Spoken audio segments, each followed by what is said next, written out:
What's going on, guys? Today I want to do a bit of a, I don't know, different video. Let's call it that. I want to talk about drum brakes. Now this is one of the rear drums off the satellite, which I took off, which I believe is probably actually still not too bad, but the one was all grooved up, so I put two new rear drums on the back because they were pretty affordable. Now, in a lot of my builds, I guess I should look at the camera. In a lot of my builds, and you guys have seen it a bazillion times, right now actually the wagon's in the shop, I've put disc brakes on every Tri-5 I've had. So this one, Danny's car, the 56 sedan, my 55, yeah. Now, I think drum brakes have a bad rap, and you know, I know everyone kind of upgraded and stuff like that, and they think disc brakes is the way to go and stuff, and I agree. And I may want to clarify, I don't really have a huge problem with drum brakes. What I do have a problem with is single circuit brakes, and that's what these Tri-5s came with, is a single circuit system. So if you have one leaking wheel cylinder or one blowout or whatever, you lose all your brakes. That, I think, is the big thing. And if you're going to do that and do all the money and stuff, in my mind, you might as well go front discs. Now, drum brakes, disc brakes, there's a lot of things with them.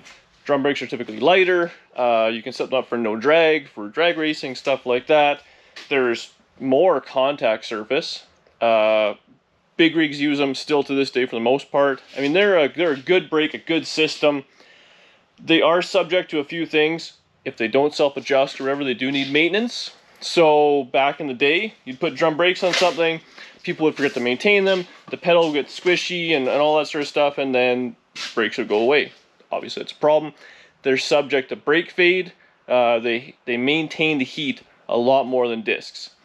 So make that what you will.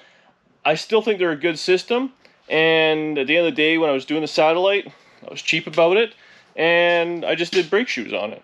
So that's my thing. Anyways, what I thought I would do with this is, obviously, like I said, it's the Dodge.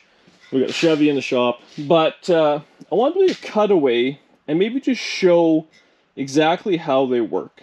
So tonight I was going to cut this up. I'm going to get all cleaned up and paint it, and then maybe in another day or two when I get the Dodge back in, Plymouth to Plymouth back in, we'll explain exactly kind of how everything works. I know people can be a little intimidated, maybe is the right word, I'm not too sure, by drum brakes, as they are a little bit complicated. And at this point now, man, I mean, drum brakes are old technology, let's be honest. So that's what we're going to do. We're just going to set the laps up, we'll get it cleaned up, I'll put a coat of paint on it, and then we'll be back in a couple days to finish off the video. But hopefully you guys enjoy it, and maybe it'll shed a little bit of light as to why I'm keeping drums, and why, honestly, I don't think they're that bad of a system. As long as they're maintained, you have a little bit of know-how, and hopefully I can pass some of that on to you guys.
So there's my little plan. I left 3 studs available, so we can, you know, put it on, it'll hold itself, and it'll kind of center itself, hopefully in a little bit of the center there. I mean, I was thinking I could use the whole thing, but worst case, I'll just put some studs on it to hold it, so it'll be centered. And then we can rotate this all the way around, you know, on the axle, and show exactly how the drums work, how the anchor pin is, how the emergency brake works, the whole deal, and kind of go from there. I mean, hopefully we can take some mystery out of the drum brake, and maybe it's bad rap, and you guys won't be so scared of them, or in general. I'm not saying you directly, but people, right? It's a good system. It worked for years. It's very simple. if you kind of know what you're doing. I know discs are even way more simple. I realize that, but this is it's a good system. Parts are cheap. You can't go wrong with it, and I don't know. I guess I'm just trying to defend my decisions. Not only am I cheap, but I'm cheap. All right, I'll see you guys. It'll probably be a day or two. This is gonna dry, and I got a stupid wagon, and then we'll get the Dodge in here, Plymouth in here, and we'll play around with the drums.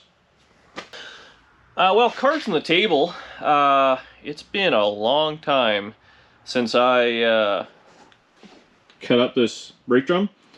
So much so to the point where it actually needs to be repainted because I dropped it and moved it around. It's all dirty and stuff like that.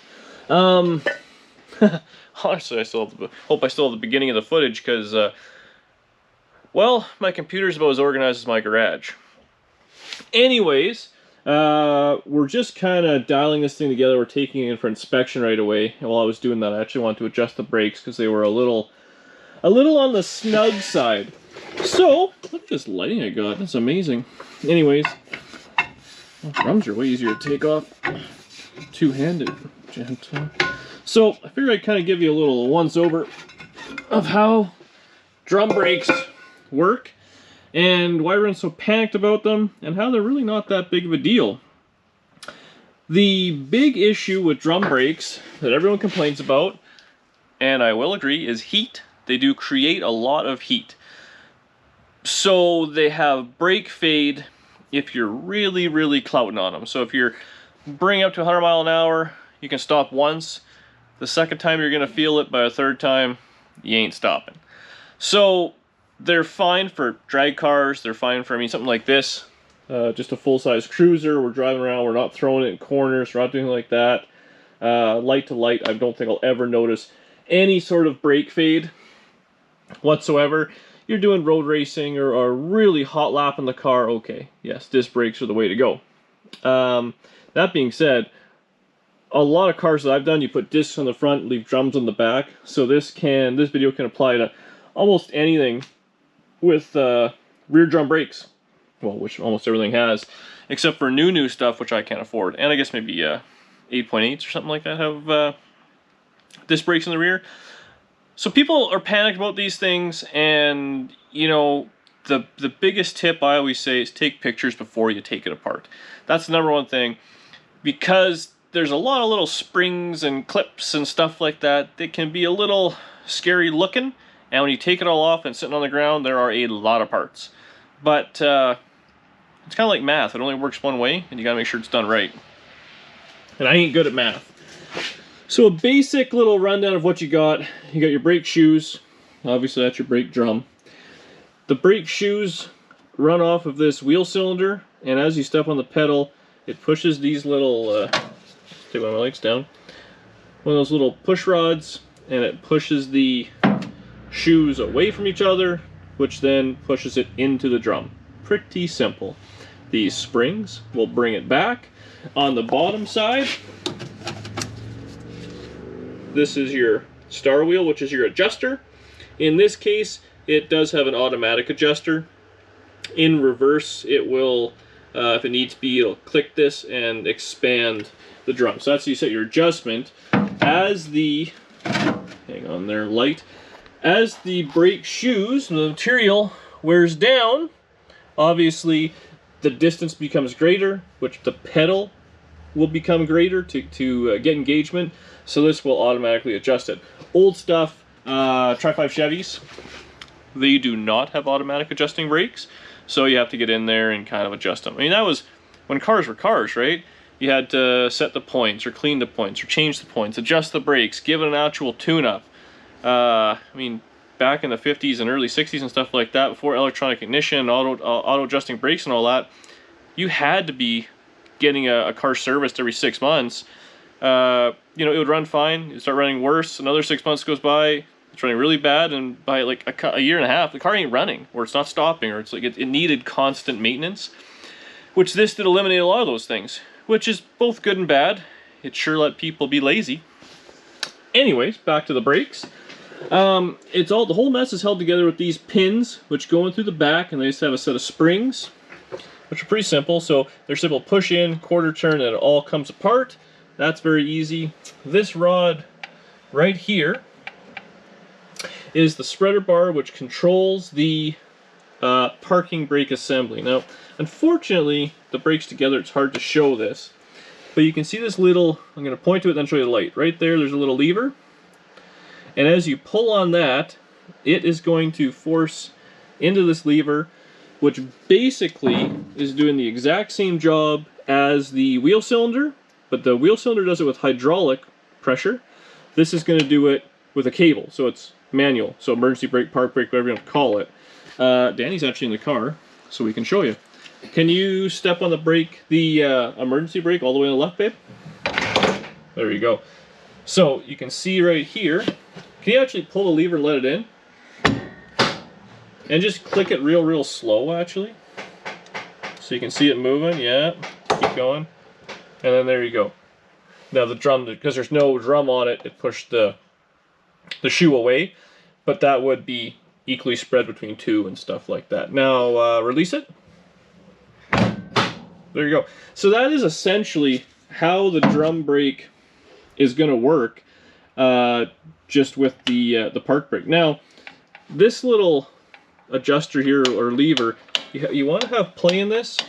If you don't have play in this and it's got tension on it, it will cause the adjuster to constantly try and adjust out because it thinks it needs more adjustment, obviously, I guess the word for it. I'm really talking out my ass here. So a common thing back in the day is if that was done wrong, or you know the e-brake was clicked or something like that, it would adjust the star wheel out, and the brakes would eventually drag, and then the car would kind of go in reverse but not in forward, and well, that's not good. You need going forward.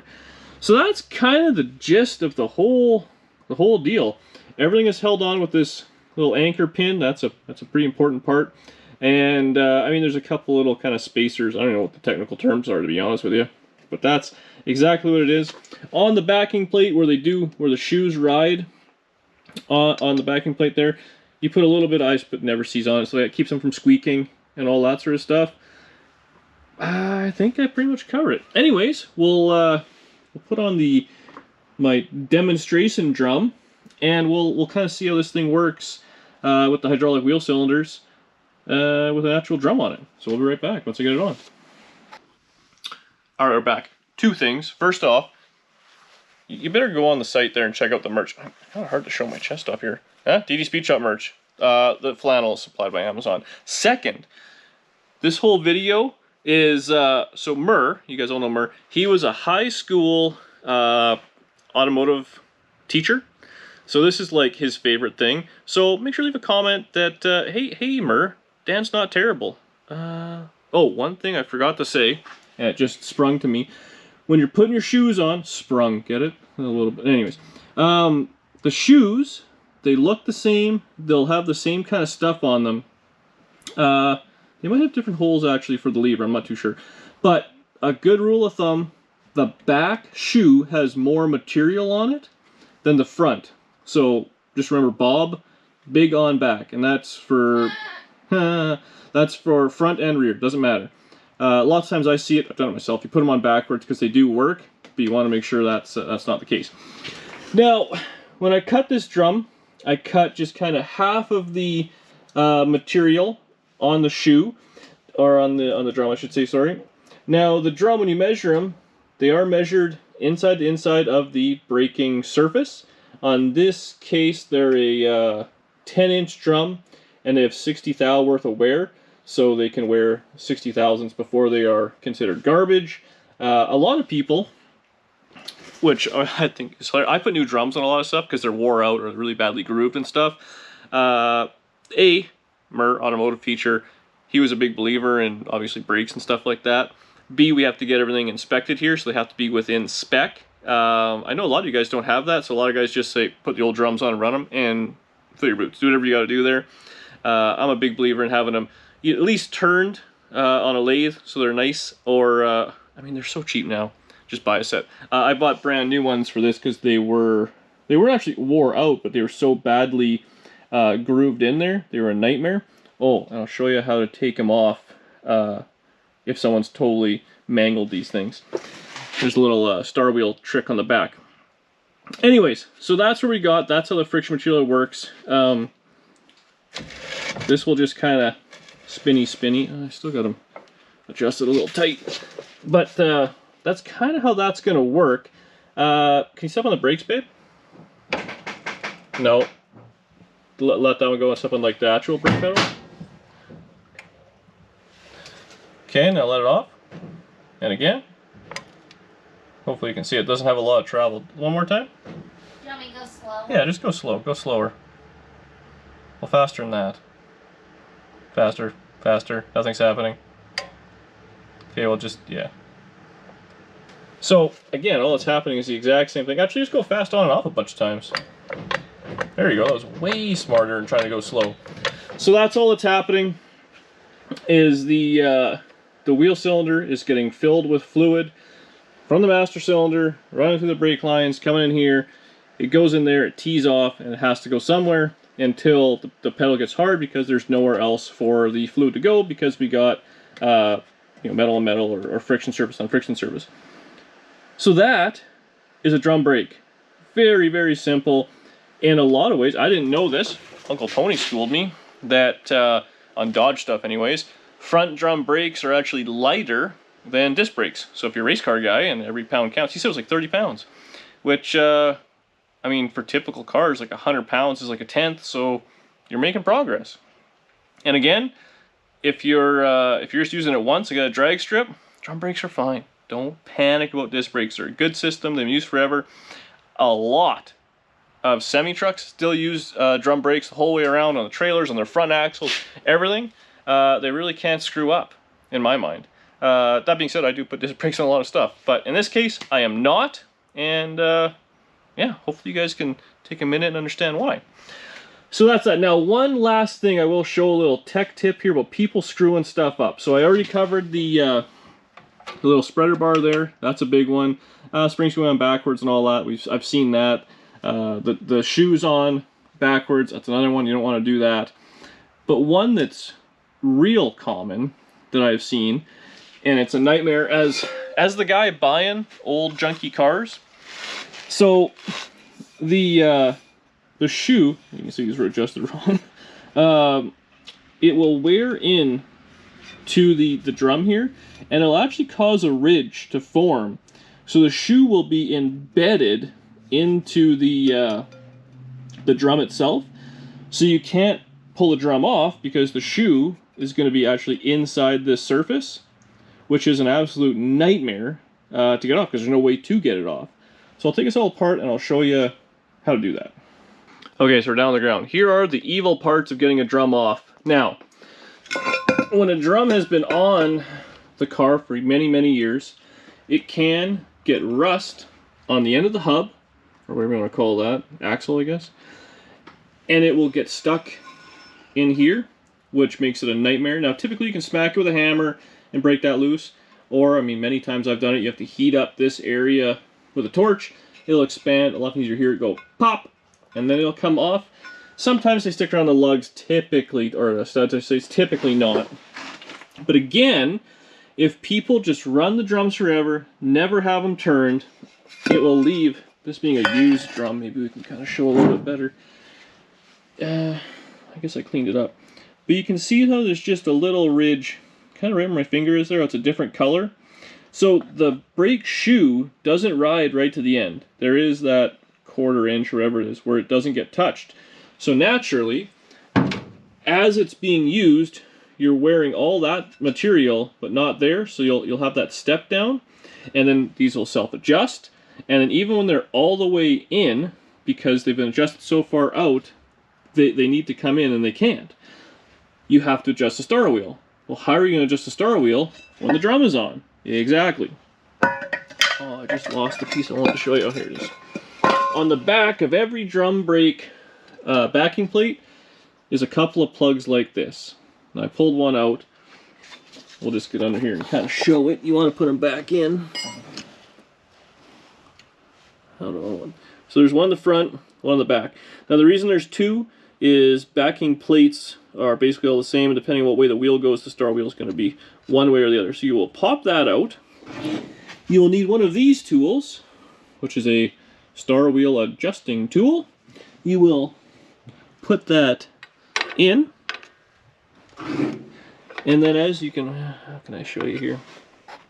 Basically, it's a little pry bar with a cool little angle of the dangle, and so you have to pretend that the drum will be on, but you can click it and you can adjust the star wheel one way or the other.